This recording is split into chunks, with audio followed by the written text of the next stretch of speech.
Hi Dharma Circles, Swati here, the embodied Dharma coach, and happy Guru Purnima. It is the fullest full moon of the year. It is considered the most auspicious full moon in many ways. This is a day when traditionally we honor our gurus, our teachers, our guides, those who are supporting us on our dharmic path. And I am sharing some important steps with you in over the course of this week to support you on your path. And today is all about the first pathway of Dharmic success.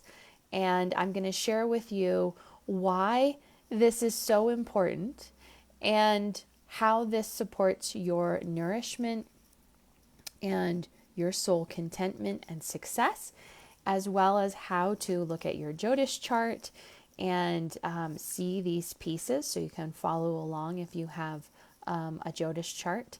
And we'll also talk about the first phase of my Dharma business checklist, which coincides with this step of Dharma.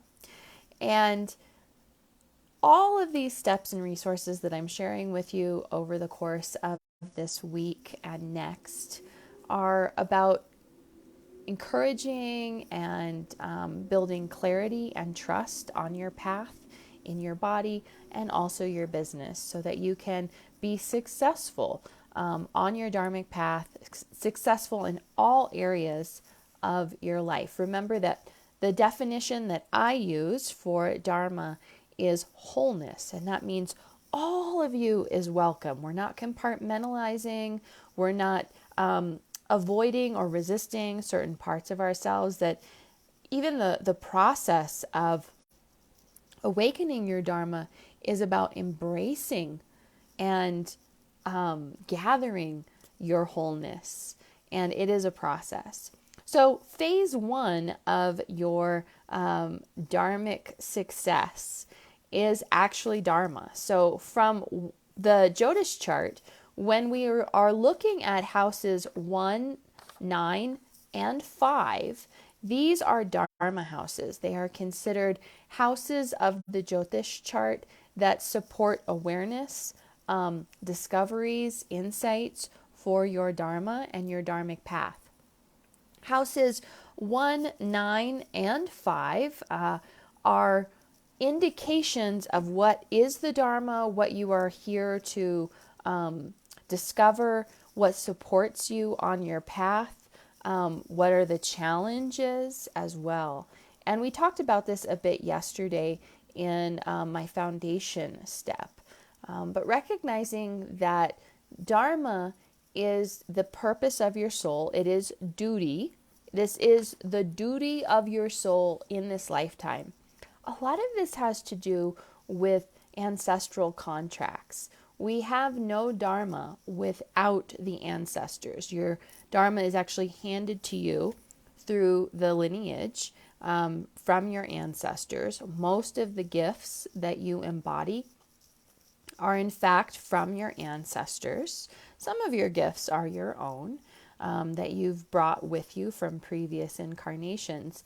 But to recognize that most of us are, if not all, are in some sort of contract with the ancestors. In fact, you wouldn't be here without them. If it weren't for the ancestors, there's no way you could be alive right now in this body. And so we give so much gratitude to the ancestors for our dharmic path and for the duty that we are here to share, express, become, and the evolution of our soul in this dharmic process. So duty and your contract, some of us are very specifically contract workers, meaning we were hired by the ancestors to come in for a very specific job. It's usually something with the lineage, some healing or repair that needs to be done. And as a contract worker, you are specifically here to support this healing. And my reminder to you from one contract worker to another is that Your Dharma is the way to facilitate this contract being met. It is through your Dharma, your Dharmic work, and the healing process of your Dharma that you support and facilitate this change in the lineage.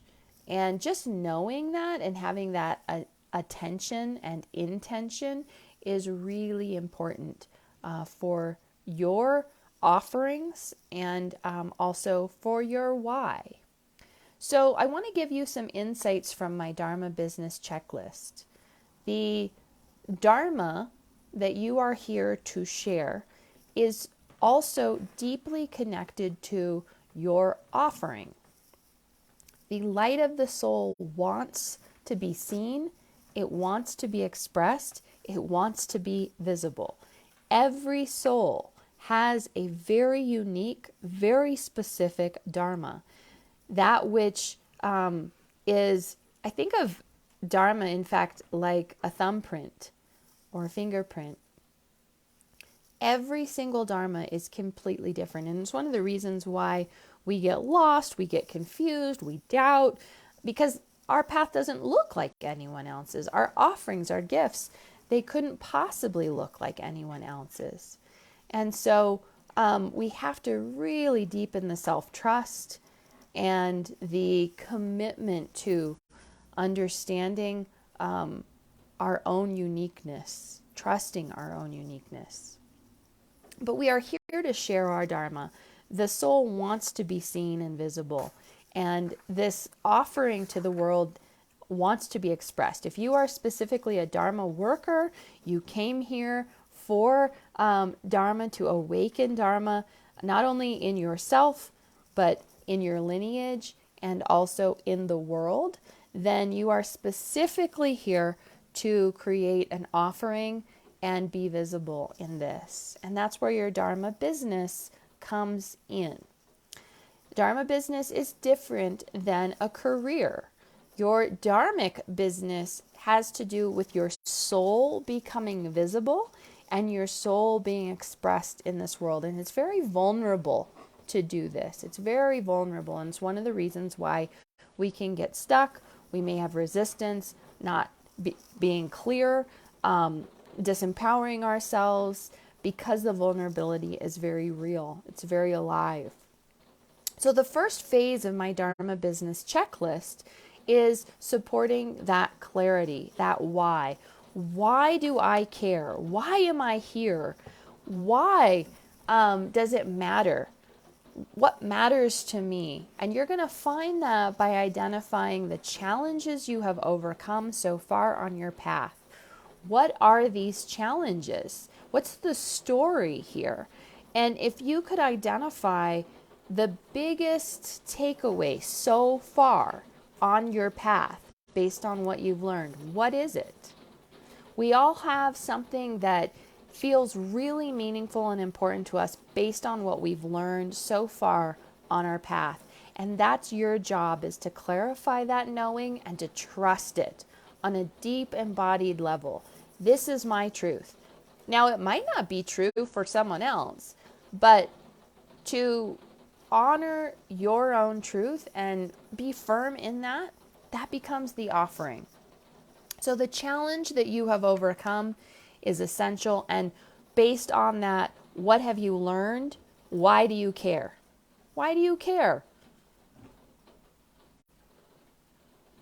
As a result of this knowing, this result, this discovery, these insights, this embodied awareness, who do you share this with? Why do you share this in this world? What is your mission? What is this mission statement I declare based on this knowing and this awareness? So that's a little journaling or some a project that you can be working on in the coming days. Start strengthening this awareness of what is my mission? Why do I care? And as a result of what I've learned, Who am I helping? And I'm going to give you a really simple answer here. And this is specific to your Dharmic business, not a career path or any old business. But the client that you are working with, the client that you are connecting with is you. You are your ideal client. You must know your own journey, your own insights, what you've learned and discovered. You must know this intimately, inside and out, and trust this knowing.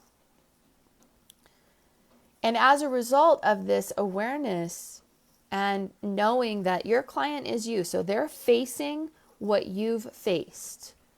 And we're all in a process, so you don't have to be perfect or have it all figured out by now. No one does. But at this point in your journey, you've already learned something, you've identified something, and that's what you need to pay attention to. What are you moving away from? What are you moving towards on your own path? This is also what you're moving your client away from and what you're moving your client towards. And this becomes the vertebrae of your entire offering and your expression of your gifts. And even when it comes down to pricing, we have to know, what are we moving someone away from? What are we moving them towards? It's the same thing you're moving away from and you're moving towards. So be really clear on that and honor this journey that you've been on and the immense knowledge and wisdom that you've already gathered and encountered along the way. Remember that you're going to find clues in your Jyotish chart, and specifically the spiritual and evolutionary process of growth that your soul is in this lifetime. We're going to understand the Dharmic path and that evolution through houses 1, 5, and 9. So you can look for clues there. And of course, we can take that deeper by looking at the chart as a whole and also the D9, the Navamsha. Those are some other layers. There are many, but these are very specific to the Dharmic path. So I'll be curious what you harvest and discover along the way. Every day this week and next, I'm going to be coming into our Facebook group here, and I'm going to share the 4 phases of the Dharmic path with you, 4 pathways for Dharmic success, both on your path, in your body, and also in your business. And these are steps as well from the Dharma business checklist that I share with my mentorship clients. And at the end of this process, I'll be offering a special way to work with me and to get my one-on-one support in the coming months so that you can strengthen your path and your purpose and grow your nourishing 6-figure spiritual business so that it is really nourishing and satisfying to your body and your soul. We cannot disconnect body and business. So I will see you tomorrow when we go into the next phase or the next pathway of the Dharmic path, and we will talk about, if my internet's gonna work,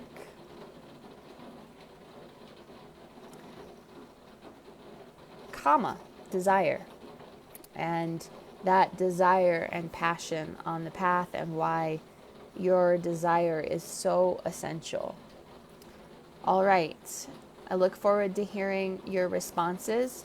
Share with me something that you learned from this step, and I also want to hear your big why. What is it that you've learned so far on your path, and why do you care so much about sharing your gifts and wisdom in this world? And helping others in this process of sharing your wisdom. All right, everyone. Happy Guru Purnima. Thank you for following along, and I'll look forward to sharing our next step tomorrow.